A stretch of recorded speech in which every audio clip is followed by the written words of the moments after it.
또 우리 믿음 위에 성령과 능력을 부으소서라는 제목으로 우리가 세상 뉴스도 좀 이렇게 보면서 또 오늘 말씀을 가지고 또 기도하면서 기도하는 시간을 이렇게 갖기를 이렇게 원합니다. 제가 오래간만에 자슈아 프로젝트, 여호수아 프로젝트죠. 예, 통계내는 모든 민족의 통계내는 그런 통계 이렇게 제가 들어가 봤습니다. 글자가 적을 수도 이렇게 있는데, 예, 미존도 종족 이제 우리 그 전체 종족 수를 17,444개로 거기 통계가 나와 있습니다. 17,440개 중에 이제 종족으로 그룹으로 미존도 종족으로 7,385개로 분류가 되어 이렇게 있는데 여기서 이제 볼 때 미존도 종족은 아예 예수님을 믿지 않는 사람이 아니라 안 믿는 민족이 아니라 복음이 2%에서 5% 정도까지 전해진 것도 이게 아직도 적기 때문에 미존도 종족으로 분류를 이렇게 합니다. 그래서 아예 이렇게 복음이 안 전해진 데는 보통 이제 미접촉이라고도 하고요, 인게이지라고 하는데 언인게이지로 가는데 여기는 이제 unreached 도다르지 않는 그렇지만 여기 믿는 사람 그룹이 이렇게 있는 그러나 소수기 때문에 어쨌든 타문화권의 도움을 받아야 되는 어떤 그런 어떤 상황에 그래서 3억 3천으로 33억으로 이렇게 나와 있습니다. 33억으로 이제 지도도 옆에 다 이렇게 다 어디인지 이렇게 나와 있고요. 통계에서 오늘은 이렇게 그 폼이 있습니다. 제가 한글로 번역한 거고요. 자, 유럽 보십시다. 유럽은 6억이 삽니다. 6억 인구. 6억 인구 사는데 미존도 인구가 얼마 남았어요? 2,800밖에 안 남았어요. 그러니까 쉽게 말하면 이제 유럽은 다 복음이 됐어요. 6억 중에서 2,800만 명. 그러니까 미존도 인구는 거의 없다. 4.7% 거의 없다고 보면 되는 색깔 자체가. 그러니까 유럽은 이미 다 예수님을 믿는 거죠. 자, 그 다음에 아프리카는 조금 안 믿는 사람이 있는데 이제 무슬림 때문에 그렇습니다. 북부 쪽에 14억이 사는데 지금 4억 2천 정도 29%가 이렇게 안 믿는 걸로. 근데 대부분 밑에 쪽은 다 예수님을 거의 다 믿고 위쪽 특별히 무슬림 쪽 지역은 아직 안 믿어서 지금 14억 중에서 4억 정도가 근데 대부분은 무슬림들 이렇게 있죠. 그래서 아프리카는 복음화가 더 필요한 지역이고, 자 유럽 밑으로 가야죠. 유럽 했고 아프리카 했고 이제 북미입니다. 북미는 미국이나 캐나다 6억의 인구. 자 남은 인구가 얼마나 남았어요? 유럽도 6억, 미국도 이게 북미도 6억. 얼마 더 적게 남았죠? 1,700만 명. 다 됐습니다. 북미는 뭐 예수 거의 다 믿죠. 예수님을 다 이렇게 믿습니다.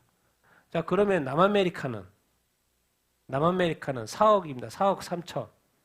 미존도 인구 얼마로 나와요, 지금? 69만밖에 안 나옵니다. 제일 적어요.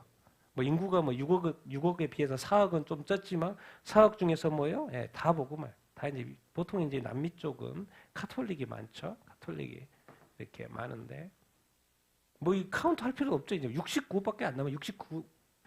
69만 4억인데 4억 3천인데 69만 0.2%. 그러니까 유럽이나 남미나 북미나 그 오세아니아는 뭐죠? 호주나 뉴질랜드 이쪽은 뭐예요?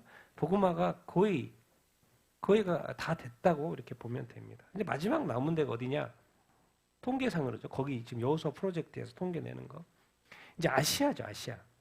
아시아가 전 세계 인구가 지금 80억인데 48억입니다. 48억이 아시아에 삽니다. 엄청나게 많이 살죠.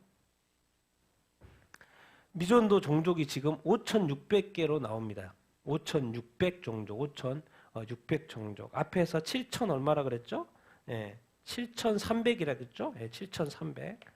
제가 지금 다 이거 자료를 뽑아가지고 보고 인쇄해가지고 하느라고 7,800으로 나옵니다. 7,800 미존도 종족을 하는데 아시아에 지금 5,600. 그런데 아시아의 인구가 48억인데 지금 미존도 인구가 몇으로 나와요? 29억. 얼마로 나와요? 60%. 그러니까 지금은 아시아 선교 시대입니다. 아시아 선교 시대. 복음화가 아시아 쪽이 아직 덜 되어 있기 때문에 아시아 선교 시대에 이렇게 이렇게 인가라는 것을 우리가 알 수 있습니다. 48억 중에서 거의 뭐 50억을 봤을 때 80억이 세계 인구인데 50억이 아시아에 있는 거예요. 근데 30억이 아직 미존도 종족으로 분류된다라는 것을 우리가 알 수 이렇게 있죠. 자, 성경이 없는 종족은 몇 그룹 정도 될까요? 전 세계에 17,444 종족이 있다고 하는데 성경이 없는 거기 나와 있습니다. 그 홈페이지에 1167 종족이라고 나와 있습니다. 1167종. 1167 종족으로 나와 있고 뭐죠? 1억 2천. 1억 2천 정도. 80억 중에서 성경이 없는 종족, 아예 없는 종족, 1억 2천 이제 얼마 남지 않았죠? 소수죠, 소수. 1억 2천 남았다고 통계가 지금 나와 있습니다. 그러니까 성경 없는 종족이 1100, 그래도 좀 있는 것 같은데도 세계 인구로 보면은 1%밖에 안 됩니다. 1.6%. 자, 그 다음에 이제 그야말로 프론티어. 진짜 이게는 복음이 없는 종족 몇이나 될까요? 진짜 프론티어 피플. 정말 복음이 없는 민족. 종족 우리가 지금 통계가 있었는데 17,444 종족으로 그 홈페이지에 나와 있는데 정말 프론티어, 정말 예수님의 복음이 안 들어간 종족은 몇 개로 나와요? 보입니까? 291 종족으로 나옵니다. 291 종족으로. 정말 여기는 그런데 다 어디에 몰려 있어요? 여기가 어딜 것 같습니까? 파란색 보이는 게? 힌두교입니다. 힌두교. 어디예요? 인도입니다. 제가 이게 통계도 뽑아봤습니다. 통계도 뽑아봤어요. 여러 개 통계 중에서 미존도 종족 100대 제일 많은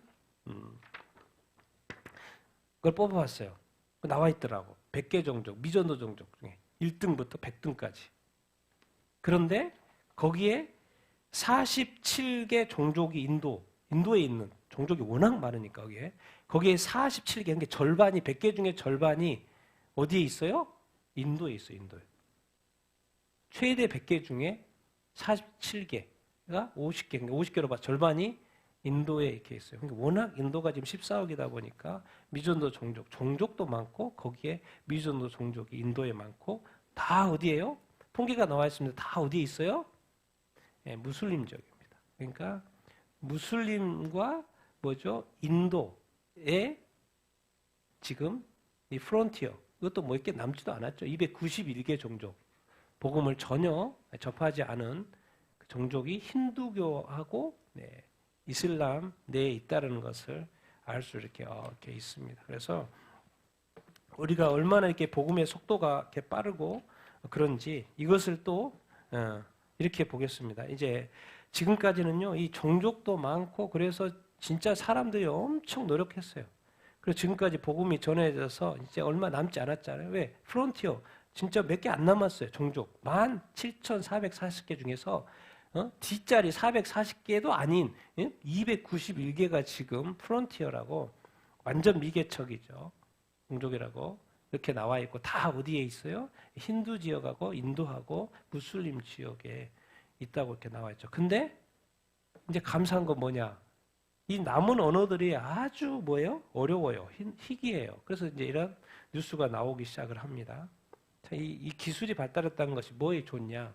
자, 2022년도 기사죠. AI를 이용해서 언어로 소수 언어로 부족 언어를 이렇게 3년 전이죠. 2020년이니까 번역한다 이런 아이디어가 나왔잖아요. 그래서 이제 엊그제 신문 기사입니다. AI 이용한다는 말이 나왔죠. 이제 엊그제 기사예요. 7월 13일 기사입니다. AI가 뭐죠? 희귀 언어 성경 번역에 도움이 될 거라는 이야기가 나와 있어요. 지금까지는 이제 웬만한 언어로는 다 번역이 되어 있고 이제 남은 언어가 몇 개 없는데 그게 아주 소수 종족의 언어인 거예요. 그런데 이들의 언어 성경 번역을 누가 도와준다? 이제 AI가 도와줄 거라고 이제 기사가 나와 이렇게 있어요. 왜? 이제 지금까지 인간이 고생했고 마지막에 이 힘든 거를 기계가 도와준다는 것이죠. 그래서 전 세계 7,100개 언어라고 이렇게 되어 이렇게 있는데 아직도 번역되지 않고 남아있는 언어들이 있는데 아주 희귀한 언어들인 거예요. 그러니까 사람들이 번역하기가 사실 쉽지 않은 언어들인 거죠. 근데 그거를 이제 인공지능이 AI를 이용해 가지고 성경 번역을 한다. 그렇게 하면 이제 좀 더 빨라지겠죠. 또 쉬워지고. 그러니까는 이런 이제 기계의 도움을 받아서 이제 자체가 이제 어려운 언어들이다 보고 희귀한 언어들이다 보니까 이제 성경이 번역될 거라고 이제 추측을 할 수 있죠. 그래서 계속해서 번역이 시도가 되고 이렇게 있고 세상만 지금 막 이렇게 계속해서 AI나 뭐 GPT나 뭐 이런 게 발전되는 게 아니고 이거를 이 좋은 거를요 어디다가 성경 번역하는 데다 성경 번역위원회에서 이렇게 이제 하려고 이렇게 하고 있죠. 교계에서는 보통 2033년까지 모든 언어로 성경을 번역한다라는 그 목표를 가지고 지금 이렇게 달려가고 이렇게 있는 상황. 그래서 이게 세상이 이렇게 좋아졌다는 것이 또 우리한테도 이제 성경 번역하는데도 이제 유익하다라는 것을 우리가 이렇게 알 수 이렇게 있습니다. 그래서 얼마나 감사합니까? 좀 더 쉽게 우리가 성경 번역을 할 수 있고 결국 그 모든 사람들이 성경을 이렇게 볼 수 있는 그 날이 이제 점점 더 가까워오고 있으니까 얼마나 이렇게 합니까? 자, 세상은 복음을 전하는 순서대로 예수님도 성경을 모든 민족에 복음을 전하라 그랬죠. 그 순서대로 가고 있는 거죠. 그러면 교회는 그 이야기를 잠깐 하겠습니다. 하나님의 뜻대로 다 가고 있는 거예요. 그래서 하나님이 이제 마지막에 어려운 단어들은 인간이 쉽지 않으니까 이제 AI를 통해서 번역하도록 도와주겠다는 거예요. 그래서 미션이 이제 컴플리트 완성이 되는 거죠. 그럼 교회는? 자, 좋은 소식부터. 지금 이제 캘리포니아에서 4,500명 명이 최근에 역사상 가장 큰 규모로 세례를 이렇게 받았습니다. 우리 그레그 로리 목사님이 매년마다 이렇게 하비스트 이렇게 전도 집회를 하잖아요. 그래서 25,000인가 모였고 25,000인가 모였나요? 그때 이제 7,000명이 영접 기도를 했다고 그랬는데 아마 그 중에 4,500명이 침례를 받은 것 같아요. 그래서 역사상 가장 큰 규모의 4,500명이 바닷가에서 이렇게 엄청나게 영상 보면 막 줄이 너무 길어요. 너무 길어가지고 어떻게 했는지 모르겠지만 어쨌든 4,500명의 침례를 받은 그런 이야기가 이렇게 나와 이렇게 있습니다. 이렇게 지금도 예수 믿지 않는 사람들이 복음을 계속해서 예수님을 영접하고 있고 세례를 이렇게 받고 이렇게 있는 것을 볼 수 이렇게 있고요. 자, 그런데 이제 뭡니까? 미국 어느 쪽에서는 교회에서는 안 믿는 사람이 잘 있고 전도하고 해서 복음으로 돌아오는데 지금 교회는 계속해서 교회는 뭐 다른 종교 기관도 그렇고 다른 기관도 21개 기관을 조사한 건데 계속해서 교회의 신뢰도가 여기서는 사실 역대 두 번째 적다고 그랬는데 작년에 잠깐 몇 퍼센트 차이 나고 최대로 적은 겁니다. 계속 떨어지고 있어요. 미국에서도 교회에 대한 신뢰도가 엄청 떨어지고 이렇게 있어요. 미국인의 3명 중 1명 교회 종교기관을 신뢰해 3명 중에 1명, 3명 중에 1명, 30%. 자, 4명 중에 1명은 공립학교를 뭐 하지?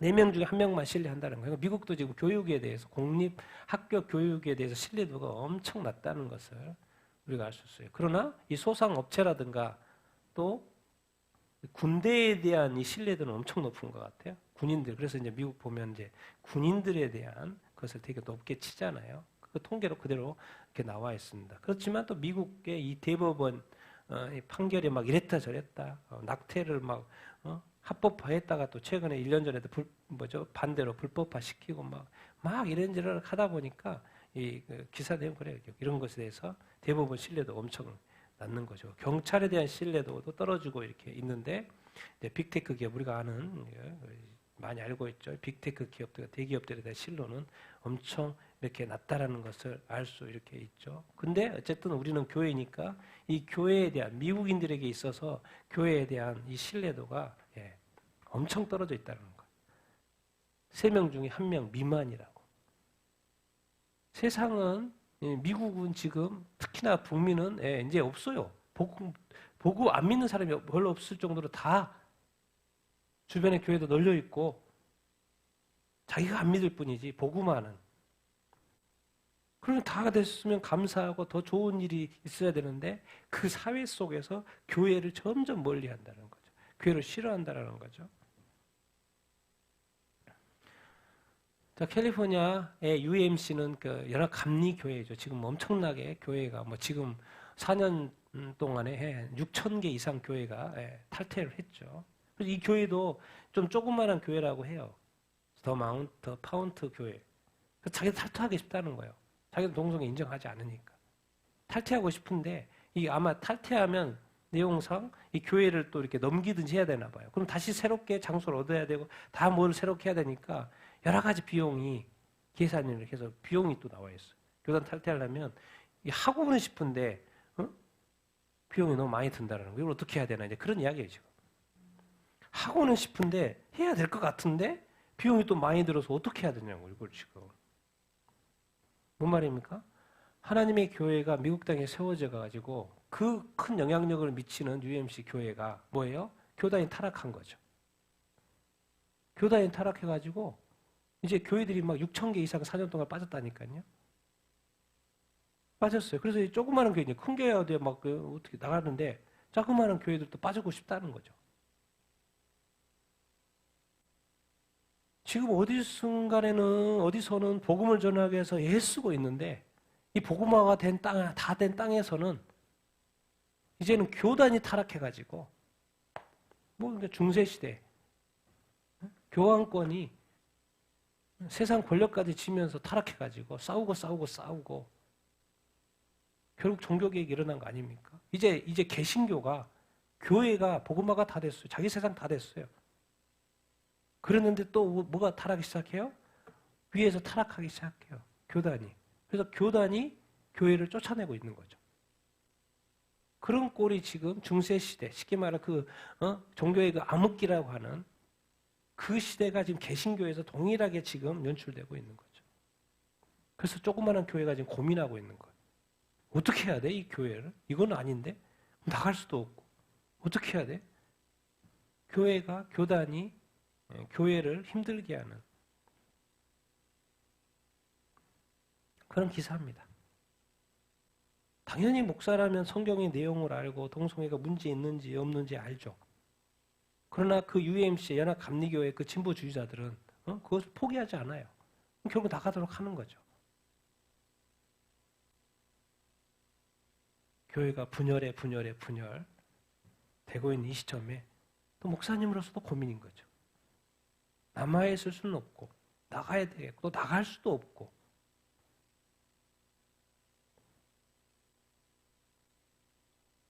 여러분 종교개혁 국가 기사입니다. 종교개혁 국가 독일 이거 이제 루터입니다. 루터 종교개혁 그렇게 해서 루터 이제 500년이 지나고 나다 보니까 뭐예요? 100명당 1.6명이 매일 성경 읽는데요.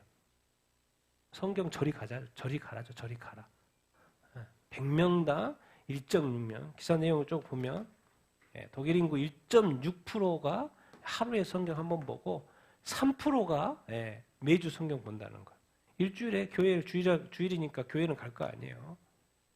몇 프로 가는지 모르겠어요.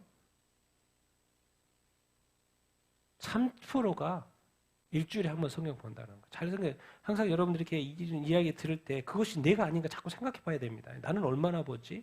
지금 물어보면 답이 금방 나오죠. 나는 매일 성경을 보나? 일주일에 내가 성경을 얼마만큼 보지?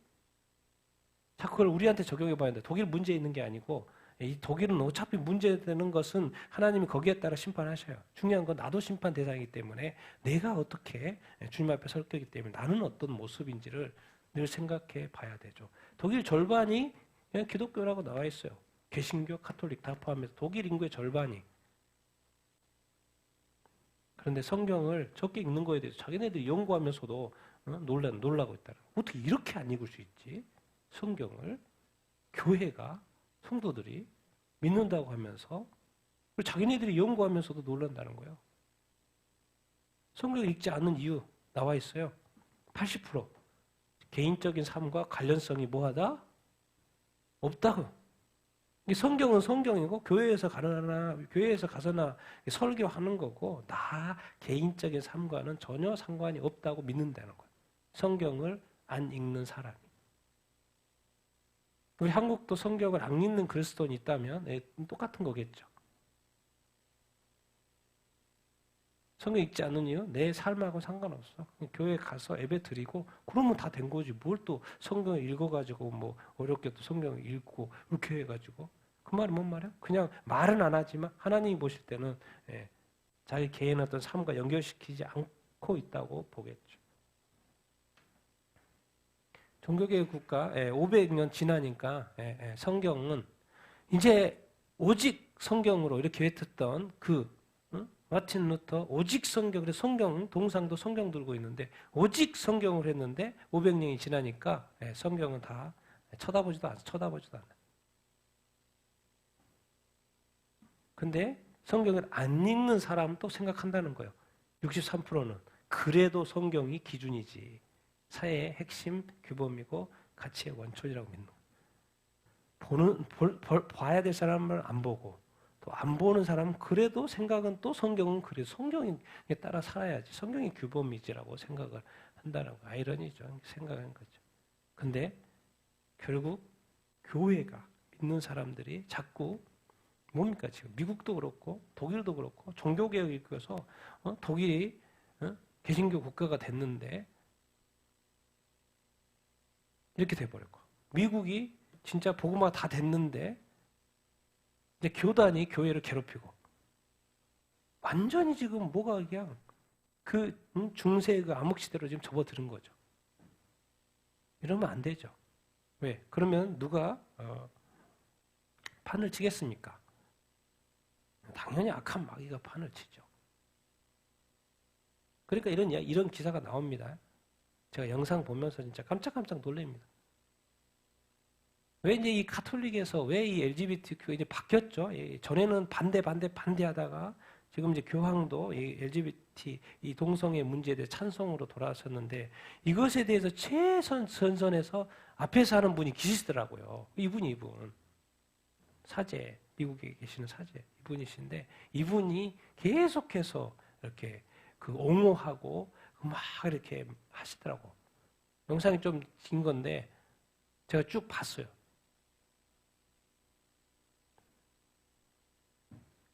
그래서 카톨릭 사역에 대한 5가지 질문에 대해서 하나하나 설명합니다. 5째 질문만. 우리 카톨릭 교회의 이 동성애 사역의 다음 스텝이 뭐냐? 이미 열심히 하고 있고 다음 스텝이 뭐냐? 이런 거에 대한 답을 해요. 다 옹호하는 발언입니다. 그러니까 지금 교회가요, 옛날에는 복음화에 대해서 좋아했어가지고 그냥 그 구원의 감격에 살던 그 시대를 넘어서가지고 이제는 개신교조차도 뭐예요? 이제 암흑기로 들어간 거죠. 또 다른 영상입니다. 성당이고 사제가 지금 예배를 인도하고 있죠. 그리고 성찬식을 이렇게 인도하고 있습니다. 그 영상에서 나옵니다. 뭐 한 줄 아십니까? 설교하는 게 아니고 자기가 동성애자라고 지금 커밍아웃 하고 있는 영상이에요. 제가 들었죠, 직접.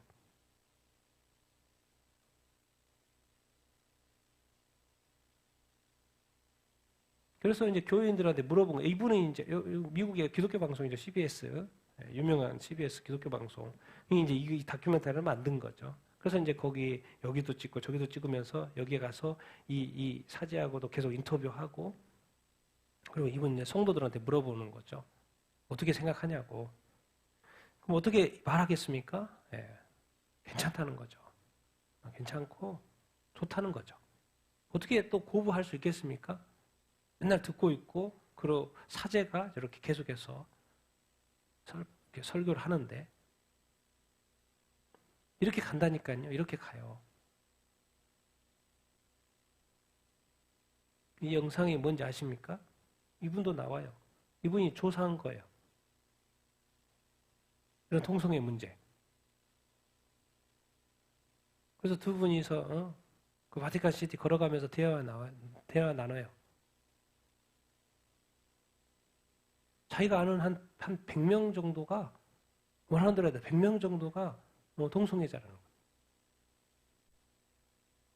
근데 그거요. 그 많은 수에 비하면 많은 사례들에 비하면 이거 조금밖에 안 되잖아. 이런 식으로 말해요. 자기 자료들 주고받은 내용 막 SNS 다 이렇게 어떻게 캡처를 해가지고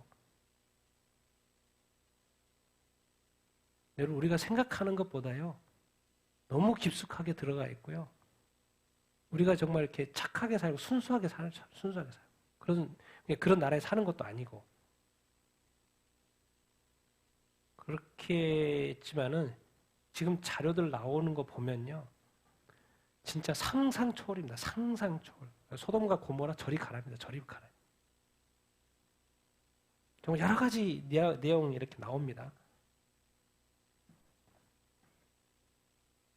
우리가 이런 세상에 살고 있는데 그럼 우리 한국교회 요즘 이슈되는 게 이거죠. 대한기독교서의 옛날에 그 책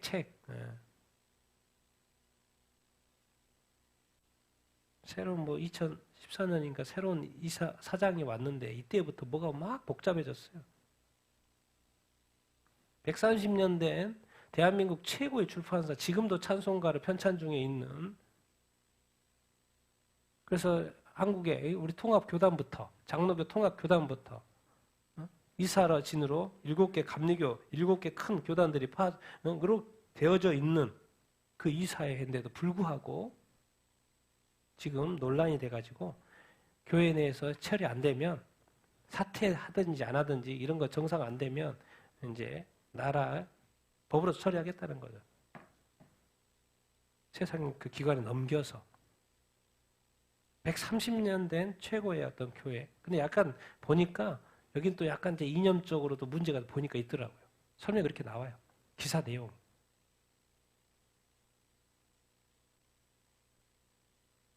정말 이 땅의 교회가 또 우리가 성도들도 이렇게 그렇고 과연 우리는 끝까지 주님의 이 말씀을 지킬 수가 있고 이 거룩을 지킬 수가 있고 과연 나는 지금까지 믿음을 잘 지켜왔다 그래도 세상에 지금 확 넘어가고 있습니다. 과연 나는 끝까지 이 예수 그리스도의 어떤 진리, 이 복음을 끝까지 내가 지킬 수 있을 것인가? 내가 이 세상과 타협하지 않고 그럴 수 있을 것인가? 참 이런 다음 기사 정말 감사한 기사죠. 다 변해갑니다. 헤즈볼라 대원, 이제 꽤 오래된 기사인 건데 간증 기사가 최근에 떠가지고 헤즈볼라 대원이었는데 감옥에서 예수님을 영접하고 목사가 돼서 지금 캐나다죠. 캐나다 밴쿠버, 밴쿠버에서 이렇게 목회 사역하고 있는 그분입니다. 그분이 물었다는 거예요. 당신 이름 뭡니까? 그랬더니 나 예수다. 그 기사 설명이 쭉 나와 있습니다. 시핀 자비드라는 사람이고, 그러니까 좀 됐죠. 80년대 10대 초반 나이 헤즈볼라에 합류해가지고 무정 활동을 이렇게 하고 그러다가 말레이시아에 가서 불법 여권 소지로 체포돼가지고 감옥에 들어간 거죠. 근데 감옥에 들어가서 이제 코란을 읽는 중에 악마의 존재가 이렇게 느껴졌다는 거예요. 확 느껴지니까 그때 두려워가지고 하나님한테 기도를 했다는 거예요. 그런데 음성이 들려요. 음성 하나가. 예수님의 이름을 뭐 해라? 부르라는 음성이 이렇게 자꾸 들려오는 거예요. 그래서 예수님의 이름을 해서 쫓아냈고 나중에 자기 왼쪽 어깨에 손길이 닿는 것을 자기가 이렇게 느꼈다는 거예요. 그러면서 이런 음성이 들려와요. 내가 너를 용서한다. 당신이 누군데 나를 용서합니까? 라고 질문을 다시 던졌더니 다시 음성이 또 들려옵니다. 나는 길이요 진리요 생명이다. 요한복음 나는 길이요 진리요 생명이다. 음성이 또 들려와요. 여기까지는 좀 헷갈릴 수 있었겠죠. 그래서 확증을 하죠. 주님이. 그런 다음에 주님은 자신을 누구라고 소개했다는 거예요? 예수라고. 이때 예수라는 이야기 다 듣고 인생이 완전히 바뀌어가지고 그리스도인이 돼가지고 지금 목회하고 있어요. 캐나다에서. 여러분 우리가 믿는 예수님 진짜입니다. 이렇게 사람이 무슬림이 예수님이 직접 만나고 여러분 사도 바울이 다메섹 가다가 예수님 빛을 보고 음성을 직접 들은 거 아닙니까? 그래서 인생이 바뀐 거 아닙니까? 이 사람이 왜 안 그러면 계속 그 무슬림을 살았죠. 예수님이 나타나지 않았으면. 근데 예수님이 나타나시고 직접 만나서 직접 음성 듣고 인생이 완전 바뀌어서 지금 목회하고 있는. 그 말이 뭔 말입니까? 그럼 예수님이 진짜다 아니다? 진짜라는 거예요. 그런데 우리가 이 시간과 이 상황과 여건과 이런 것들에 의해서 우리가 자꾸 뭐예요? 넘어진다는 거예요. 문화, 대세. 근데 어디가 더 먼저 넘어져요? 우리는 조그만 죄를 짓죠. 천주교나 우리 기독교의 차이점, 개신교의 차이점이 뭡니까? 목사가 넘어지면 거기는 뭐 그냥 그 교회 하나 없어지는 거, 뭐. 천주교의 문제는 뭡니까?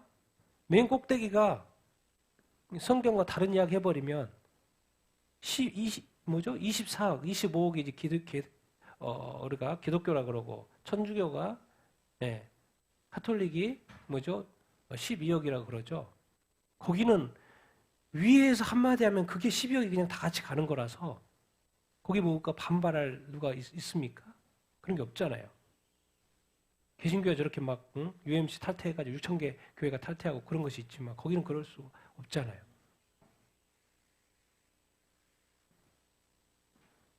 그래서 제가 이런 걸 이렇게 생각하면서 정말 예수님이 다시 이런 기사를 보게 하시고 이렇게 나누게 하는 거는 진짜라는 거예요. 진짜라는 거예요. 우리가 믿는 예수님이 진짜라는 거예요. 세상이 좋아지든 나빠지든 뭐 상황과 상관없이 어쨌든 끝까지 예수님을 뭐 할 수 있어야 된다? 끝까지 우리가 붙을 수 있어야 된다는 거예요. 흔들리지 않아야 된다는 것을 우리가 믿어야 됩니다. 우리는 앞으로도 주변에 많은 사람들이 흔들리는 것을 많이 보게 될 거예요. 앞으로. 그럼에도 불구하고 우리는 끝까지 흔들리지 않을 수 있을까? 꼭 다시 예수님이 우리 이 목사님처럼 나한테도 한번 음성을 탁 들려주면 내가 안 변할 텐데 그리고 혹시 그렇게 생각하고 있습니까? 진짜 그러면 좋겠죠. 네, 근데 주님이 바빠요. 여기저기 복음 전하시라고 바빠요. 바쁘시고 꼭 내가 이것을 다시 한번 확인해야지 내 믿음이 내가 새롭게 될 건가라고 그렇게 하면 안 된다는 거죠. 이미 이렇게 수많은 사례들을 통하여서 이것이 확증이 됐는데 꼭 그것이 나한테도 일어나야지만이 다시 믿으려고 한다라는 그 어떤 사고방식 우리는 버려야 합니다. 그리고 주님한테 말해야 됩니다. 주님, 죽을 때까지 주님이 나에게 아무 말씀 하지 않는다 해도 저는 죽을 때까지 변하지 않습니다. 그렇게 가야죠. 그럴 수 있습니까, 여러분? 그럴 수 있어요? 주님이 진짜 나 죽을 때까지 한마디도 나한테 음성 안 들려준다고 생각해 보세요. 그래도 여러분 흔들리지 않고 이 믿음의 길을 갈 수 있습니까? 갈 수 있어요? 진짜요? 아멘 해놓고 안 그러면 안 되는데. 쉽지 않은 상황들이 많이 있을 거예요. 우리는 자꾸 뭔가 주님에 대한 또 뭔가 힌트가 좀 있으면 좋겠다는 자꾸 그런 생각에 빠져 있는데 제가 볼 때는 우리가 지금까지 경험한 예수님만 생각해봐도요. 수없는 간증이 되고 우리의 믿음이 흔들리지 않아도 됩니다. 굳이 흔들릴 필요가 없잖아요. 굳이 믿음이 약해질 필요가 없잖아요. 다시 질문 던질 필요가 없잖아요. 주님 맞습니까? 세례 요한이 감옥에 들어가가지고 주님 맞습니까? 자기가 그 길을 가면서도 주님 맞습니까? 딴 거 없어요. 주님은 지금 일어나는 일을 봐라. 맞다. 그거 이야기밖에 할 게 없잖아요. 그럼 주님도 맞다고 물어보면 뭐 할 말 없어요. 그냥 내가 지난날에 너와 함께 했던 그런 일들 그리고 내가 이 세상의 역사 가운데 역사하는 그 일들 봐라. 그거지. 근데 우리는 꼭 뭐예요? 나한테도 말씀 좀 해주시고 나한테도 좀 이렇게 나도 꿈에서 좀 나타나 주시고 나도 뭐 이렇게 좀 해주시면 정말 좋을 텐데 우리가 주님을 시험하는지 주님이 나를 시험하는지 막 헷갈려요. 신앙생활이. 근데 저는 가끔 이렇게 생각한다니까요. 주님, 저는 저한테 아무 힌트 안 줘도 나 끝까지 갑니다. 끝까지. 저도 그렇게 할 수 있을지는 모르겠지만은 예수 믿는 믿음 진짜입니다, 진짜. 여러분 진짜입니다. 예? 진짜예요. 예? 예, 진짜입니다. 끝까지 믿음으로 가서 승리하는 우리가 다 되기를 예수님의 이름으로 축원드립니다. 예? 그러니까 자꾸 중간중간 이렇게 하시는 거예요. 그러면 주님이 그냥 다 알아서 그냥 꿈에 다 나타나가지고 한국 사람도 다 예수 믿게 하지 왜 그렇게 안 하십니까? 안 하죠, 예수님은. 필요에 따라서 하시는 거죠.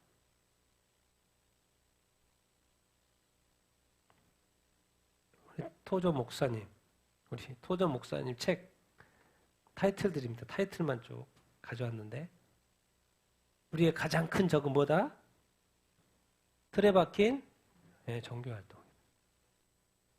근데 교회도 오래됐고 카톨릭이 그런 게 이제 그게 체계화가 잘 된 거잖아요.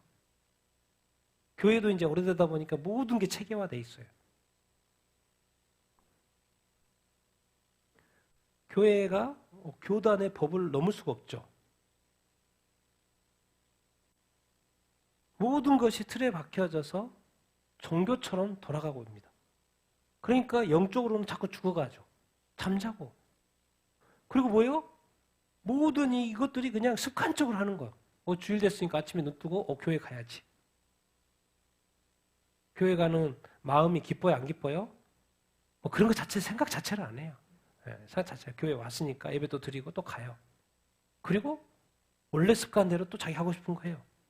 그게 머릿속에는 주님이 없는 거죠. 습관적으로 일어나서 교회 가고 또 예배 드리고 왜? 다 인도하니까. 따라만 해도 내가 뭐 하잖아요. 그거 하고. 그 중에 진짜 나쁜 사람은 찬양 시간에 찬양도 안 부르는 사람들이 있더라고. 찬양 시간에 찬양을 안 부려요. 예배 드리러 와가지고. 뭐에 빠지고 있는 사람이에요? 습관적인 종교의 의식에 빠져 있는 거죠. 그리고 습관적인 신앙에서. 그리고 누가 지금 몸부림치고 있습니까? 이대로 좋죠. 그게 바로 지금 독일 교회입니다. 독일 교회. 자기가 어느 순간 크리스찬인데 뭐죠? 자기가 원하는 자기 방식대로 예수님을 믿는 거죠. 그래서 영적인 상태를 점검해 보라는 거예요. 제발 좀 어떤 상태에 있는지 좀 점검해 보라는 거예요. 정말 우리 자신을 송두리째 하나님께 드려야지 자꾸 이것도 해주고 저것도 해주고 마치 뭔가 하나님한테 서비스하는 것처럼 자꾸 뭐 이렇게 하려고 하지 말라는 거예요. 주님 말씀에 너는 내 거야. 내가 예수의 피값으로 너 통째로 샀다니까. 근데 너는 자꾸 계산하면서 나한테 뭐 이렇게 하고 이렇게 하고 아니라니까. 애초부터 너는 내 거라니까. 계산하지 말라니까. 이미 너는 통째로 로마서 12장에 통째로 내 거야. 내 거야. 자꾸 나한테 하나님이 주님한테 자꾸 드리려고 그러면 안 되는 거죠. 그냥 순종이죠. 통째로 드려야죠. 쪼개서 자꾸 드리려고 하는 것 자체가 지금 성경적인 사고방식이 아닌 거죠. 항상 우리를 깨우는 것은 뭐예요? 성경 2000년 전에 쓰였는데 2000년에 쓴 성경이 심판을 이야기해요. 성경을 읽으면 그러니까 심판이 그냥 자동으로 나와요. 그리고 맨날 임박했다고 그래요. 왜 그러겠어요?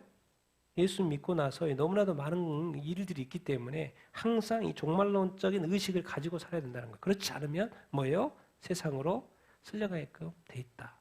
그래서 처음부터 2000년부터 종말 이야기를 하고 이렇게 있는 거예요. 세상의 종말이 있고 개인의 종말이 있기 때문에 개인의 죽음이 있기 때문에 그 죽기 전에 거룩하게 살아야 되잖아요.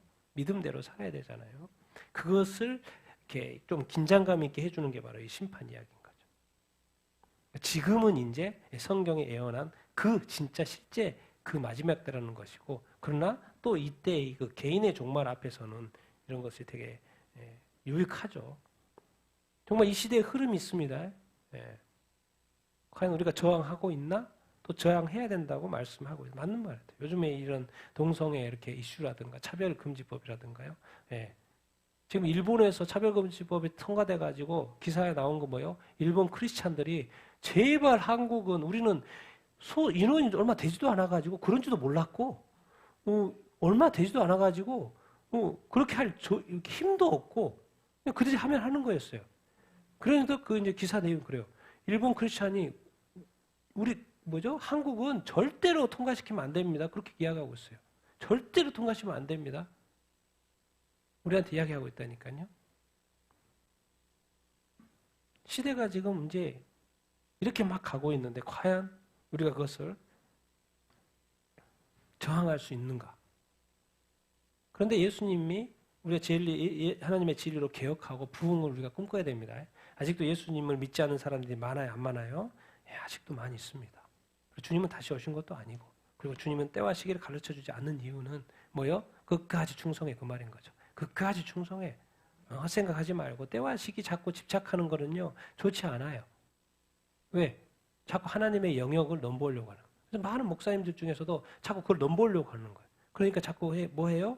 넘어져요.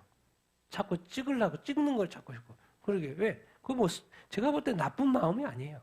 나빠서 그런 게 아니라 그냥 아무리 봐도 상황적으로 그렇고 사건도 그렇고 이렇게 하니까는 이렇게 뭔가 좀 정확할 것 같은 그 느낌? 그래서 그렇게 했어요. 절대로 그런 식으로 하나님 안 합니다. 하나님이 어떻게 이 큰 역사를 해가는데 누구 개인한테 하나 알려줍니까? 다 거짓말이죠.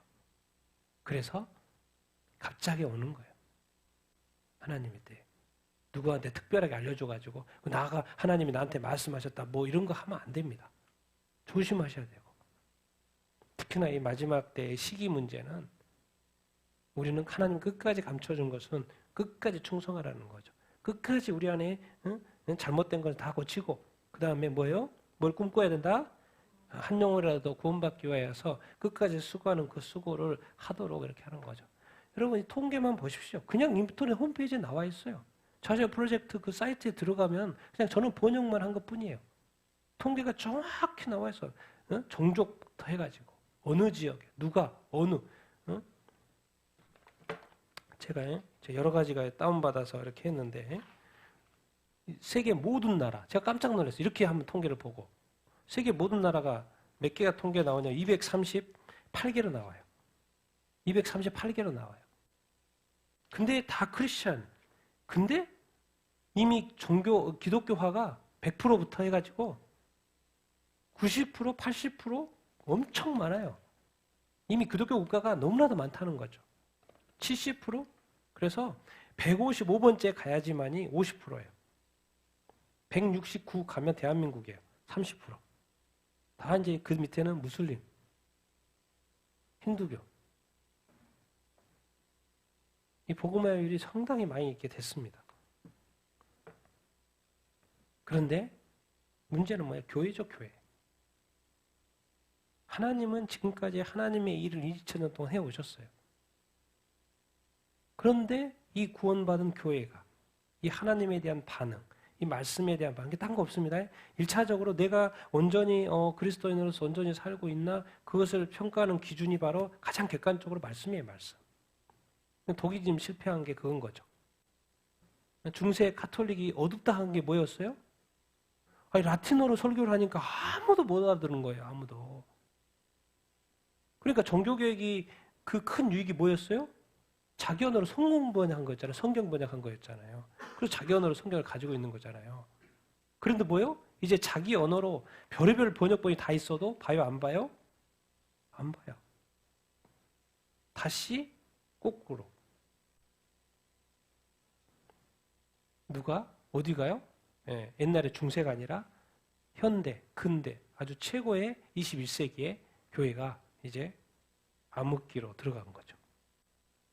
그럼 생각해 봅시다. 독일이 지금 1%밖에 안 봐요. 그러면 내년에는 나아지겠지, 더 많이 보겠지, 그럴 것 같습니까? 예, 조금 가면 0% 찍었습니다. 이렇게 뉴스 나올 거예요. 빅 뉴스 해가지고. 이제 독일 사람들은 성경 안 봐요. 왜? 독일 사회에 동성애가 쫙 돼가지고 이제 더 이상 뭐 성경 가지고 뭐 할 수가 없어요. 그 빅 뉴스가 나올 날이 얼마 안 남았죠. 이렇게 세상은 가고 있다. 그리고 이미 기독교 국가들이 저렇게 되고 있어요. 그러니까 오늘 또 우리의 마음을 정말 새롭게 하다. 그래서 목사님이 계속 이제 이렇게 우리의 이 습관화된 거, 틀에 박힌 거, 이런 거 좋아하면 안 된다는 거예요. 그래서 제가 강조하는 게 있습니까? 여러분, 이 기도회는 지금 지난주 금요일에 기도회하고는 전혀 다른 기도회입니다. 우리가 지금 조금 전에 불렀던 찬양은요, 예, 수요일 날 불렀던 찬양과도 또 틀려요. 새 찬양이죠. 새 시간이고, 새 예배고, 새 노래였던 것이죠. 그럼 우리가 이제 주일날 예배 드릴 것도 새 예배에 새 마음으로 드리고, 새 입술로, 새 오시면 오시고, 새 마음가짐 가지고, 새 기쁨으로 드려야지 맹하게 드리면 안 됩니다. 항상 새날이고 모든 것을 새롭게. 그러니까 너무 절망도 하면 안 돼요. 왜? 내일은 또 뭐요? 새 희망이 시작될 수 있으니까. 자꾸 우리의 이 과거로 내일을 하나님이 주신 새날을 자꾸 갉아먹으면 안 됩니다. 그런데 이게 인간이라는 것이 이게요, 반복하다 보면 습관화가 되는 이게 있는 거죠. 중요한 건 뭐예요?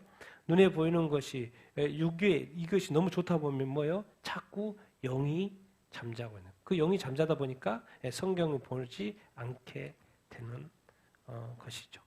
그러니까 내가 지금 영적으로 깨어있다, 안 깨어있다, 1차적으로 딱 보여. 내가 성경 좋아하나? 성경 보는 거 좋아하나? 너 기독교 서적 좀 보나? 이런 거 하나? 내가 좀 이런, 요즘에 또 영상 시대니까 기독교 관련 영상 같은 거 보면서 뭔가 배우려고 하나? 그런 관점이 있는지 아닌지 보십시오. 얼마나 많은 그리스도인들이 주일날 예배 딱 드리고 나가가지고 한 번도 성경 안 보고 한 번도 주님 생각 안 하고 주일 딱 되니까 딱 옵니다. 그리고 예배 드리고 또 가요. 그것을 지금 몇 년째 하고 있어요. 어떤 사람 10년째 하고 있어요. 그래서 좀 하다 보니까 이제 교회가 문제가 생기면 교회 떠나죠. 독일 교회 같처럼. 영의 양식을 안 먹고 어떻게 그리스도인이 버틸 수 있습니까? 뒤에는 악한 마귀가 항상 우리에게 틈을 보고 있는데요. 우리가 좀 타락하지 않아도 이미 세상은 너무 많이 타락해 있고 이미 타락을 가고 있습니다. 굳이 우리까지 타락할 필요 있습니까?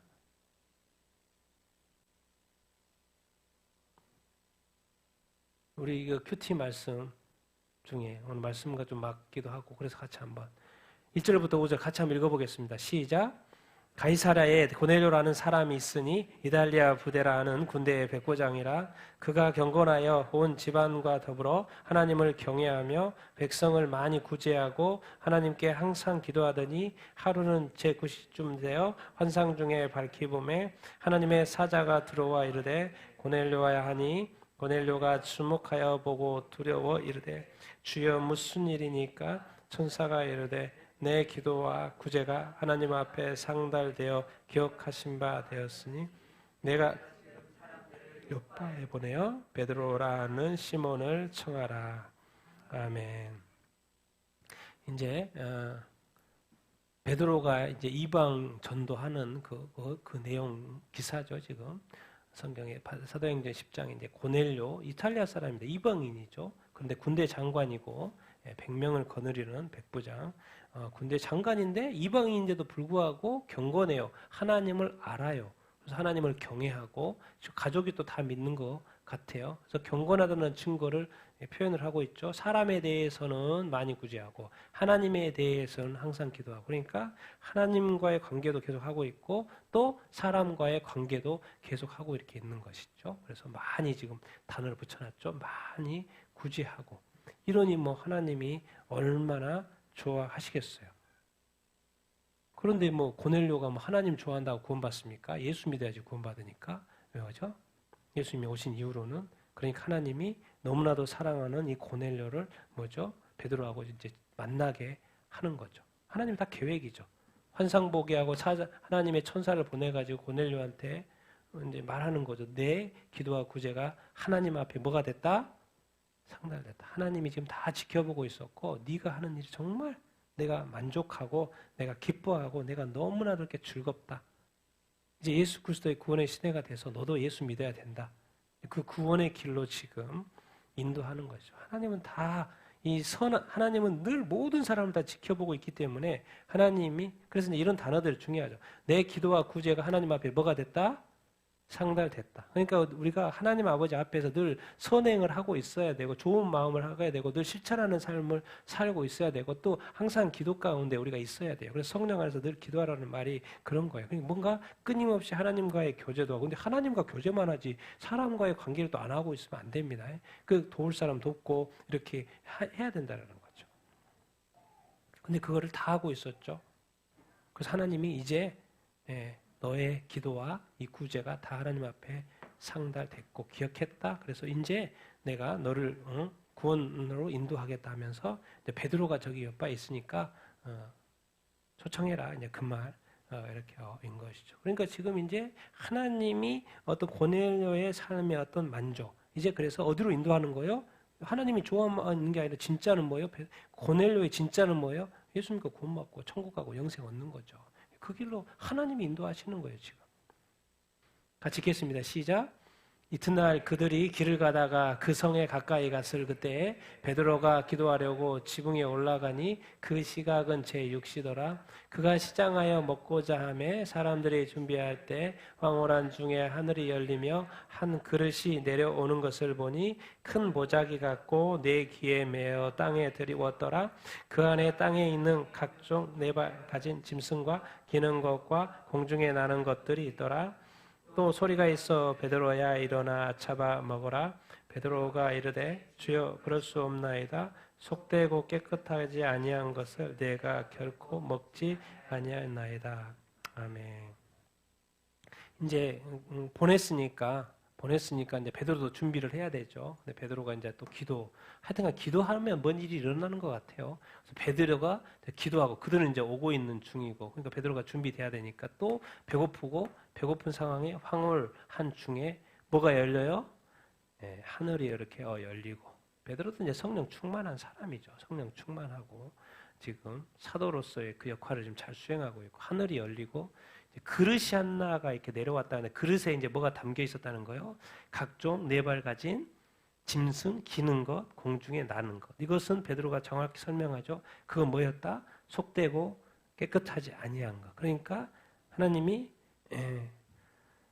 율법에 뭐요? 부정한 것으로 분류했던 그것이 그 그릇에 딱 들어있는 거예요.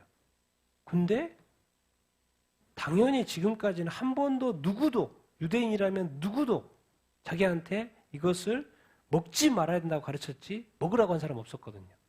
근데 지금 베드로가 유대인으로서 지금 이 환상 중에 소리가 있는데 잡아 먹으라는 거예요. 자기 인생에 지금 한 번도 유대인으로서 들어보지 않은 그 소리. 부정한 건 당연히 멀리 해야 되는데 잡아 먹으라는 거예요. 그리고 하나님 뭐라 합니까? 내가 깨끗하게 한 것을 그 다음 말이죠. 내가 깨끗하게 한 것을 네가 속되지 말라 그러는 거예요. 엄청 헷갈렸을 거예요. 율법을 아는 베드로에게는 당연히 부정한 것을 먹으면 안 되죠.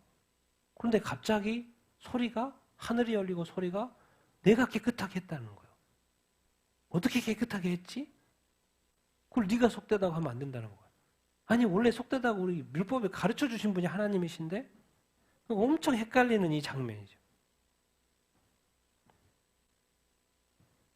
구약에서 신약으로 이렇게 넘어와야 되고 율법에서 예수 그리스도로 넘어와야 되는 이 과정인 거죠. 베드로도 지금 이 과정을 그래서 지금 베드로도 유대인으로서 이방인에게 복음을 전도하는 그 과정에 이렇게 있는 거고 이것을 넘는 이 과정 그게 바로 이제 사도행전 15장에 바울의 1차 전도 여행 후에 이 유대인과 이 율법과 이 이방인과 이 관계 해결이 바로 사도행전 15장 아닙니까? 그래서 우피모금, 그렇게 가르쳐 준 거 아닌가? 우피모금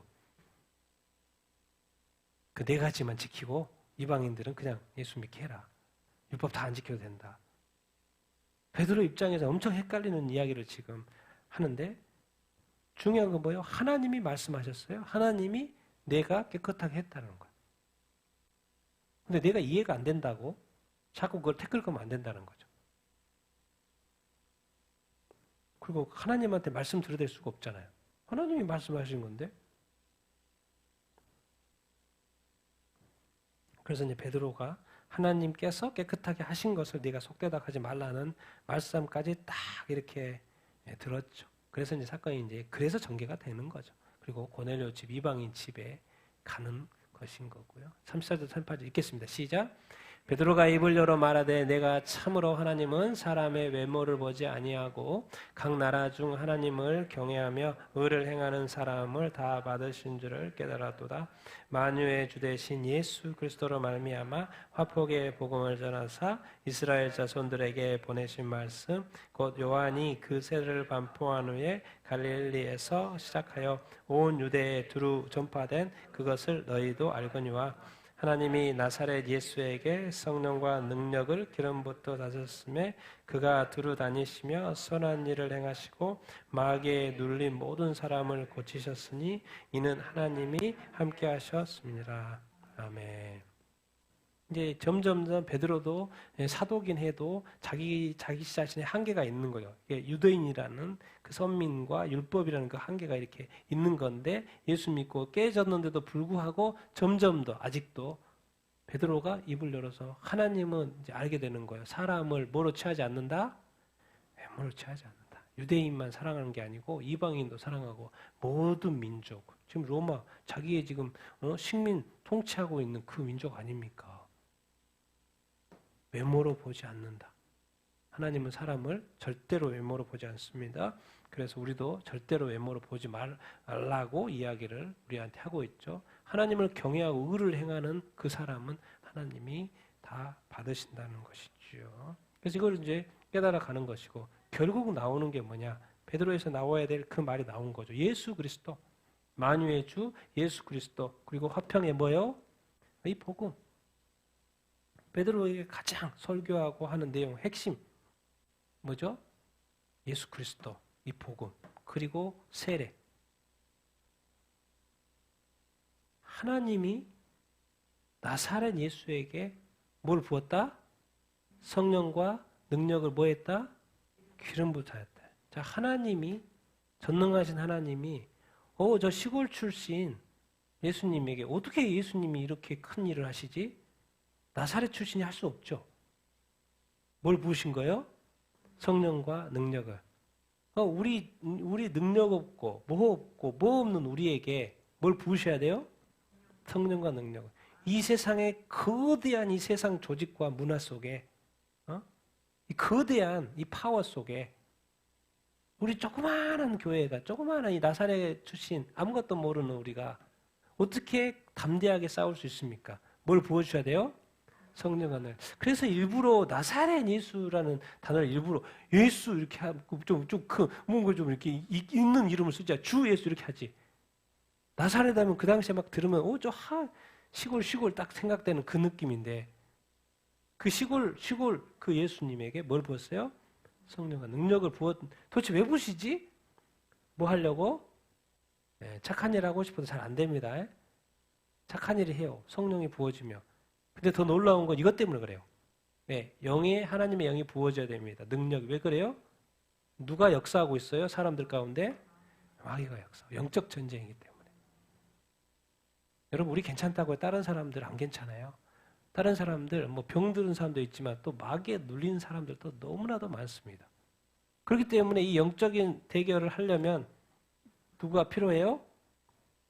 성령과 능력이 이렇게 필요합니다. 1차적으로는 모든 그리스도인들에게 예수님은 구원자이기 때문에 그 당시에 모든 것을 해결하기 위해서 성령과 능력이 부어졌고 모든 것을 해결하셨죠. 그거는 이제 구원자로서 모든 것을 해결하신 거고 그런데 이제 이 시대는 뭡니까? 하나님이 다 나눠놨죠. 한 사람한테 모든 전지전능한 능력을 다 주지 않죠. 이 사람에게 이 능력, 이 은사를 주고 이 사람에게 이 은사를 주고 이 사람에게 이 은사를 주고 이 사람에게 은사가 줘서 톱니바퀴처럼 돌아가게끔 돼 있어요. 그러니까 남의 능력을 보고 은사를 보고 부러워할 필요가 없습니다. 하나님은 예수님이기 때문에 모든 것을 할 수 있는 능력을 허락하신 거고 이제 각 사람에게는 조금 나눠놨어요. 그러니까 자기 하나님이 나에게 주신 것이 무언가를 발견하면 되고 그것을 뭐예요? 갈고 닦아서 뭐예요? 프로페셔널하게 만들면 됩니다. 그래서 그거를 하나님을 위하여 사용합니다. 그래서 직업 기술이든지 간에 또 뭐 이렇게 사역적이든지 간에 뭔가 이렇게 분명히 여러분들은 아실 거예요. 나에게 주신 그 한 가지, 특별하게 내가 잘하는 그 한 가지, 여러분이 발견하게 되기를 바라고요. 우리 아이들도 발견해야죠. 그리고 그것을 더 갈고 달고. 근데 자꾸 우리는 뭐 하랍니까? 이것은 약하니까 자꾸 또 뭐 하나 있으면 좋겠다. 또 은사 주겠다. 하나님이 그러면 한 사람에게 뭐 별의별 은사를 다 줄 것 같습니까? 그런 사람도 있겠죠. 특별하게 또 쓰시기 위해서. 그러나 보통은 그러시지 않죠. 왜? 주면 뭐 합니까? 은사 많이 받은 사람들은 뭐예요? 결국에는 교만해지고 타락합니다. 좋아요? 안 좋아요? 안 좋죠. 그러니까 주님한테, 주님 나한테는 하나만 주세요. 헷갈리지 않게. 그리고 하나님의 뜻대로만 온전히 살게. 2개 받아서 한 번 넘어지고 올라오는 것보다 하나 가지고 계속 제대로 가는 게 낫죠. 우리는 자꾸 뭔가 더 많이 요구해놓고는 거기에 대해서 또 욕심부리고 타락해가지고 다시 회개하고 그러려니 하나만 주시고 내가 끝까지 쭉 갈게요. 흔들림 없이. 주를 위해서 살아야 되면. 근데 1차적으로 모든 그리스도인들은 성령으로 거듭나야 되는 것이고. 그런데 왜 성령과 능력을 여기다 붙여놨을까? 그런데 필요해요. 하나님의 능력이 필요합니다. 누구 때문에? 누구하고 싸워야 되기 때문에? 마귀하고. 왜? 여러분, 마귀가 나를 공격하지 않는다니까요. 근데 우리가 지나가다가 저 마귀한테 엄청나게 공격당하고 있는 그 사람을 봐요. 근데 그 사람을 내가 달라들었다고 해서 이길 수 있어요? 없어요? 이길 수 없어요. 왜? 나보다 더 힘이 세니까. 그러면 누가 도우시면 돼요? 성령이 도우시면 되죠. 그래서 예수 그리스도의 이름으로 이길 수 있는 거예요. 그때 필요한 겁니다. 나만 어떻게 살라고 성령이 필요한 게 아니고 어떻게 보면 이 땅에서의 그리스도인의 교회를 보호하고 가족을 보호하고 또 우리 성도들을 보호하기 위해서는 또 성령의 능력이 필요하죠. 1차적으로는 거듭나야 되고. 그래서 정말 여러분에게 정말 하나님께서 예수 그리스도를 믿는 우리 믿음의 사람들에게 또 어떻게 보면 또 이렇게 막 이렇게 능력 있고 살지 못하고 또 많이 또 못 배우고 뭐 그렇다 할지라도 성령과 능력을 부어서 하나님의 나라와 뜻을 위해서 또 사용받는 또 여러분들이 다 되기를 예수님의 이름으로 축원드립니다. 아멘. 꼭 그래야 된다는 것을 다음 이야기하죠. 마지막 말씀입니다. 같이 읽겠습니다. 시작. 우리에게 명하사 백성에게 전도하되 하나님이 살아있는 자와 죽은 자의 재판장으로 정하신 자가 곧 이 사람인 것을 증언하게 하셨고 그에 대하여 모든 선지자도 증언하되 그를 믿는 사람들이 다 그의 이름을 힘입어 죄 사함을 받는다 하였느니라. 베드로가 이 말을 할 때에 성령이 말씀 듣는 모든 사람에게 내려오시니 베드로와 함께 온 할례 받는 신자들이 이방인들에게도 성령 부어 주심으로 말미암아 놀라니 이는 방언을 말하며 하나님은 높임을 들음이라. 아멘.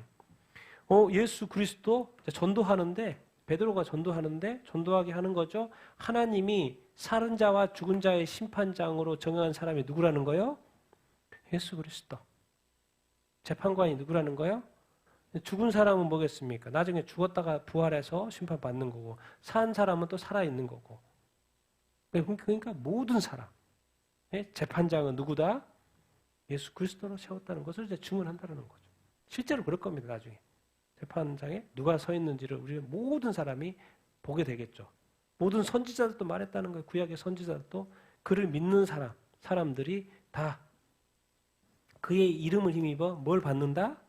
죄사함. 예수 그리스도는 1차적으로 뭐예요? 십자가에 못 박아 죽었어요. 뭐 때문에요? 우리의 죄 때문에. 세상의 죄, 우리의 죄, 나의 죄. 죄의 사함. 예수님은 죄 사함하고 연결이 됩니다. 근데 꼭 여기서 끝나지 않아요. 그래서 우리가 이제 고넬료는 하나님을 잘 믿고 예배하니까 계속 가도 되잖아요. 근데 하나님은 베드로를 통하여서 베드로에게 누구를 하는 걸로 베드로의 미션은 가서 예수 그리스도의 복음을 전달하는 거였어요. 그래서 저 복음을 아주 잘 설명을 했죠, 지금까지. 그러니까 그렇군요. 우리가 예수 믿어야 되겠군요. 그렇게 하고 있어요, 지금. 그런데 한 가지 하나님이 또 한 가지 역사를 하셔요. 베드로는 그냥 말만 하고 있고 앞에서는 또 안수해가지고 성령을 받다고 했는데 여기서는 그냥 말만 하고 있어요. 왜? 예수 믿으라고. 그러고 있는데 누가 내리셔요? 말을 하고 있는데 성령이 말씀 듣는 모든 사람에게 뭐예요? 내려오셔요. 성령이 자기 자신의 뜻 가운데서. 뭔 말입니까? 베드로는 지금 예수 복음 전하라고 갔는데 알고 봤더니 하나님은 뭐까지 내려주셔요? 성령까지. 왜? 베드로가 그랬잖아요, 지금. 예수 믿고 다락방에서 성령 받았잖아요. 그런 것처럼 모든 사람이 예수 믿고 성령을 받아야 된다, 안 받아야 된다? 받아야 된다. 베드로의 의견에 상관없이 나는 복음 전하러 갔는데 성령을 부어 주셔요. 그러니까 깜짝 놀라는 거죠. 어이구, 할례반 유대인들이 신자들이 이방인들도 성령을 부어 주시네. 깜짝 놀란 거죠. 왜? 성령 받더니 방언도 하네. 그 다락방 그 120명 그거 방언했는 그거 저기도 하네. 방언도 하네. 왜? 지금 당연히 방언을 몰랐겠죠, 그 사람들은. 방언도 하네. 그리고 뭐야? 누굴 높여요? 하나님. 지금 친척도 데려왔고, 고넬료 친척도 데려왔고, 또 누구도 데려왔고, 자기 친구도 데려왔어요. 근데 막 하나님을 높이네? 막 방언도 하네? 뭔 말입니까? 하나님은, 이제 성도는, 교회는 예수 그리스도와 짝이 같이 가야 된다. 누구랑? 성령님 같이 가야 됩니다. 예수 믿는 것으로 만족하면 안 됩니다. 베드로도 예수님만 전하면 된 줄 알았어요. 그런데 성령이 내려오셨어요. 우리가 얼만큼 우리 성령님에 대해서 우리가 어떻게 대하고 있는지를 늘 생각해야 합니다. 늘 우리 수준에서 이해하고 우리 수준에서 커트하고 우리 수준에서 요구하고 우리 수준에서 자꾸 신앙생활을 이렇게 하는데 베드로의 그 생각에 상관없이 성령님은 내려오신 거예요. 왜? 필요하니까. 그 사람이 하나님을 높여야 될 거 아니에요. 방언이 이제 어떻게 보면 하나의 어떤 증거죠, 증거. 성령이 내렸다는 걸 확인할 수가 없으니까. 이런 것이 하나의 어떤 증거가 되고 표준이 되는, 표적이 되는 것이죠. 그래서 우리가 우리 수준으로 믿는 것이 아니고 우리 모든 그리스도인은 거룩한 성령, 예수 그리스도의 죄를 사함을 받은 사람은 거룩한 삶을 살아내야 되기 때문에 성령의 인도하심, 성령으로 거듭날 뿐만 아니라 거룩한 삶을 위하여서 그 성령님이 반드시 필요한 거예요. 그래서 성령을 부어주신 거예요. 그래도 예수님께도 그랬고 사도들에게도 그랬고 이제 심지어 이방인 고넬료에게도 뭐예요? 성령을 부어주고 계세요. 그 말 뭔 말이에요? 모든 사람에게 성령이 필요하다. 그러면 이제 여기서 생각할 건 내가 그러면 성령님에 대해서 어느 정도로 이렇게 생각하냐는 거죠. 나는 정말 성령의 충만함을 성령의 인도함만을 매일 내가 구하고 있냐라는 거죠. 그냥 성령 없이 내가 살 수 없다고 말하냐. 예수 없이는 내가 살 수 없다는 말을 해도 성령 없이는 살 수 없다고 말해. 그래놓고는 자기가 말하고 싶은 말, 자기 생각, 자기 감정 다 해놓고. 왜? 그것을 컨트롤해 줄 사람이 누군데? 성령님이신데. 왜? 거룩으로 나아가는 것을 막아줄 사람이 성령이에요. 왜? 나는 늘 인간이기 때문에 그 한계가 있어요. 근데 그거를 컨트롤해 줄 사람이 누구예요? 성령님이셔요. 그러니까 성령님하고 늘 뭐예요? 가까이에요. 여러분들 지금 이 느낌을 모르면 나중에 알게 될 거예요. 여러분이 좀 더 믿음이 성장하고 알게 되고 성령님과 하나 되어 연합되어 살아가면 이 느낌이 뭔지를 알게 될 거예요. 내가 왜 이때 이렇게 행동하는지, 내가 왜 이때 이 생각이 들었는지, 내가 왜 이때 이렇게 행동했는지를 나중에 알게 될 거예요. 다 알려주실 거예요. 근데 중요한 거는 성령님은 원하는데 나를 원하는데 내가 성령님 원하지 않기 때문에 뭐가 자꾸 안 맞는 게 문제인 거죠. 결국 뭐예요? 결국에는 성령님, 독일교회도 성령님, 뭐, 말씀 이렇게 하더니, 말씀만 해서 500을 딱 왔더니, 어떻게 돼요? 결국 말씀 버리잖아요. 근데 성령의 검이 뭐예요? 말씀이에요. 성령 안에 있어서 말씀을 지금도 가까이 했을 텐데, 뭔 말입니까? 지금 독일교회 문제가 뭐라는 거예요? 성경을 안 보는 그 문제인 것 같은데 알고 봤더니 뭐예요? 뭘 구하지 않았던 거예요? 성령. 자기 믿고 싶은 대로 믿었다는 거죠. 종교개혁, 그러니까 말씀이 안 중요하다는 이야기가 아니고 말씀이신 예수님이 성령 받으라 말씀한다니까요. 거기까지 들어야죠. 이 땅의 교회가 완벽할 수 있습니다. 완전할 수 있습니다. 우리가 이 땅에서 정말 완전하고 완전한 거룩 가운데 그러면 완전하지도 않을 거를 자꾸 완전하라고 거룩하지도 않을 거를 거룩하라고 자꾸 살라고 말하는 그 하나님의 심보는 또 뭐예요? 그러지 어차피 못할 거를 하라고 하시는 건가 아니라는 거예요. 그것이 우리 안에는 절대 안 된다는 거예요. 누구 안에서는 가능하다? 성령 안에서 가능하다는 거예요. 그러니까 말씀을 하신 거죠. 그러면 이거 이미 불가능한 말씀을 던져놓고는 우리한테 낑낑낑 힘들게 하려고 하는 그 족쇄 같은 이 말씀을 줘가지고 봐야 되는 것도 그렇고 잘 이해도 안 되고 이렇게 또 사는 것도 그렇고 진짜 말씀이 교회 다니면서 제일 힘든 게 말씀만 없었으면 교회 신나게 다닐 텐데 그러지 않아요? 말씀만 이 성경책 좀 아니면 좀 얇게 주든지 그러면 얼마나 좋아. 그러면 신나게 교회 다닐 텐데 이런 생각 들지 않습니까? 아니요. 근데 이것이 누구는 66권으로 보이죠. 네. 누구는 39권으로 보여요. 유대인들 39권으로. 우리는 또 27권으로 보이죠. 근데 성령 안에 있으면 이게 몇 권으로 보일 것 같아요? 한 권으로 보여요. 한 권으로. 그러니까 한 권이니까 쉬워요? 안 쉬워요? 여기서부터 이제 문제가 들어가는 거예요. 이게 영적인 그 어떤 그 민감성. 여러분 정말 하나님 좋으신 분이시고 고넬료를 하나님이 너무나도 사랑하셔서 예수 믿어주고 구원받으니까 하나님은 너무 사랑하는 건 좋아요. 오케이. 패스. 합격됐어요. 그런데 누구 믿어야지? 예수 믿어야지. 구원받으니까 베드로를 보내준 거 아니에요. 그래서 예수 믿게 하고 또 뭘 부어주는 거예요? 성령을 부어줘. 왜? 성령으로 완전케 되는 거니까. 거룩한 삶을 살 수 있으니까. 그래서 제가 이 시대에 정말 제2의 종교개혁이 뭘까? 말씀 종교개혁이 2000년, 500년 전에 일어나가지고 했는데 교회가 다 싸그리 지금 흩어지고 있어요. 그럼 도대체 2의 종교개혁이 뭘까? 제가 볼 때면 이 말씀 위에, 믿음 위에, 예수 그리스도 위에 뭐가 부어지는 거예요?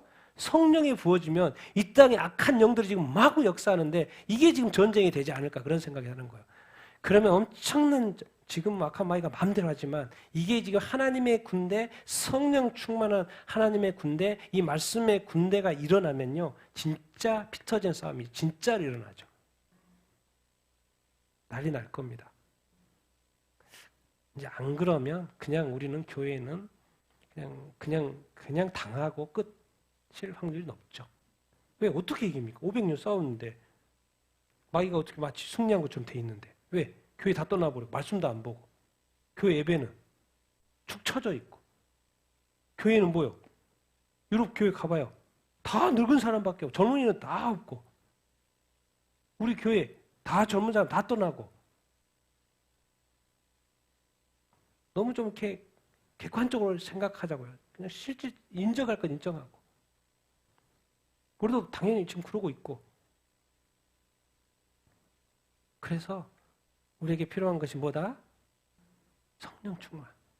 우리 같이 한번 오늘 말씀 생각하면서 기도하게 하십시다. 교회가 교회에 다워질 수 있고 말씀이 말씀 다워질 수 있고 하나님의 백성으로서 이 땅에 온전히 살 수 있는 방법이 도대체 뭘까?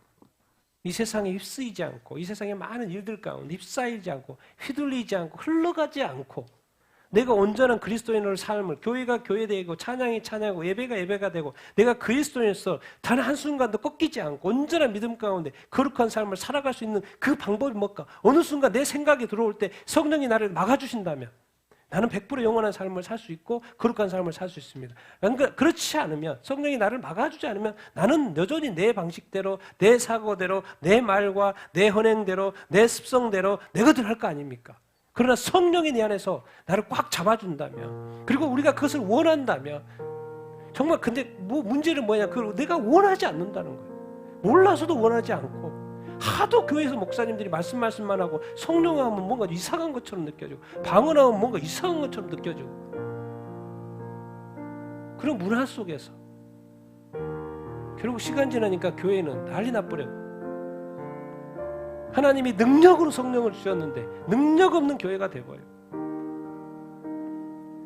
같이 한번 기도하십시다. 우리가 자신을 살기 위해서도 성령이 필요하고 정말 이 땅의 교회가 살기 위해서도 성령이 필요하고 우리 가정이 살기 위해서도 온전한 믿음 가운데 살기 위해서도 성령이 필요한 줄로 믿습니다. 우리 같이 한번 오늘 말씀 들은 대로 정말 내게 성령의 충만함을 허락하여 주시옵소서. 내가 더욱더 성령을 구하게 하여 주시옵소서. 성령 안에 있는 자 말씀에 대한 배고픔이 생길 거예요. 그래서 매일 말씀을 볼 수밖에 없을 것입니다. 그러나 우리가 이제 말씀을 알고 예수님을 알기 때문에 우리가 지금까지 온전히 구하지 못한 성령의 충만함을 다시 한번 우리에게 구하십시다. 주여 다시 한번 우리에게 성령의 충만함을 허락하여 주시옵소서. 우리 같이 한번 성령님과 함께하는 삶을 위해서 주여 한번 외치고 기도하겠습니다.